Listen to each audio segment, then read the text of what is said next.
श्री स्वामी समर्थ. आजच्या मोबाईलच्या जगात आपण मुलांना खूप काही शिकवतो, पण एक प्रश्न स्वतःला विचारा, आपण त्यांना संस्कार शिकवतो का? या लहान वयात मुलांना बालसंस्काराची खूप गरज असते.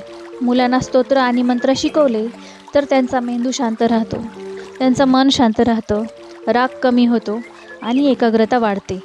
मनामध्ये सकारात्मक ऊर्जा तयार होते. जे मूल रोज देवाचं नाव घेतं ते संकटात घाबरत नाही, ते आतून मजबूत बनतं. मंत्र म्हणजे फक्त शब्द नाहीत, ते सकारात्मक कंपन आहेत, जे मुलांच्या मनावर चांगला संस्कार करतात. आता प्रश्न येतो, मुलांनी कोणते मंत्र म्हणावेत? तर आपल्या स्वामींच्या नित्यसेवेमध्ये स्तोत्र आणि मंत्र दिलेले आहेत. जसे की गणपतीची सेवा करायची आहे, गणपती अथर्वशीर्ष, गणपती स्तोत्र, सरस्वती स्तोत्र, प्रज्ञाविवर्धन स्तोत्र. त्यानंतर रात्री झोपताना सुद्धा श्री रामरक्षा, मारुती स्तोत्र.